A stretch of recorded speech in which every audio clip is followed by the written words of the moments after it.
మహాసేన రాజేష్ మరోసారి యూటర్న్ తీసుకున్నాడు. పవన్ కళ్యాణ్ పై యుద్ధం ప్రకటించాడు. అతనికి వ్యతిరేకంగా రాష్ట్ర వ్యాప్తంగా ప్రచారం చేయడానికి మహాసేన రాజేష్ సిద్ధపడ్డాడు. తాజాగా సంచలన ప్రకటన చేశాడు. మహాసేన పేరుతో మీడియా సంస్థని ఏర్పాటు చేసిన రాజేష్ దళితుల కోసం బలమైన వాయిస్ వినిపించాడు. మంచి పేరు సంపాదించాడు.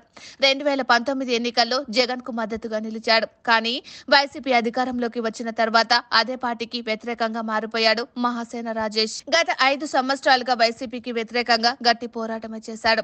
మంచి ఫాలోయింగ్ సంపాదించాడు. పవన్ కళ్యాణ్ కు మద్దతుగా నిలుస్తూ జనసేనలో చేరనున్నట్లు కూడా సంకేతాలు ఇచ్చాడు. అయితే అనూహ్యంగా తెలుగుదేశం పార్టీలో చేరాడు.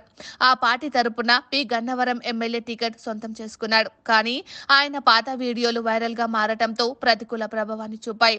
కొద్ది రోజులకే టికెట్ కోల్పోవాల్సి వచ్చింది. ఆ నియోజకవర్గ పొత్తులో భాగంగా జనసేనకు వెళ్లింది. టికెట్ వచ్చినట్లే వచ్చి చేజారిపోవడంతో మహాసేన రాజేష్ తీవ్ర మనస్తాపానికి గురయ్యాడు. రాష్ట్ర వ్యాప్తంగా అన్ని నియోజకవర్గాల్లో సొంతంగా అభ్యర్థులను నిలబెట్టుకున్నట్లు ప్రకటించి అందరినీ ఆశ్చర్యపరిచాడు. కానీ కొద్ది రోజులకే యూటర్న్ తీసుకున్నాడు. టీడీపీ కూటమికి మద్దతు ప్రకటించారు. అయితే ఇప్పుడు ఉన్నట్టుండి మహాసేన రాజేష్ కీలక ప్రకటన చేశారు. కూటమిలో ప్రకంపనలు రేపారు.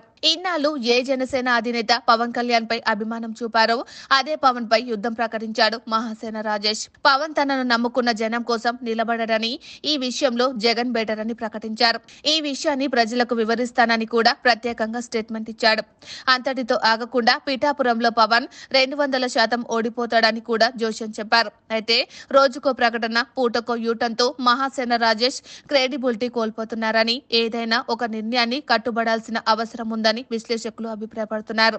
అయితే మహాసేన రాజేష్ ప్రకటన ఎంతవరకు వెళ్తుందో చూడాలి. అయితే మహాసేన రాజేష్ వెనుక వైసీపీ ఉందని, వారి ప్రోద్బలంతో కీలకమైన ఎన్నికల వేళ ఇలా రాజేస్తున్నారని గుసగుసలు వినిపిస్తున్నాయి.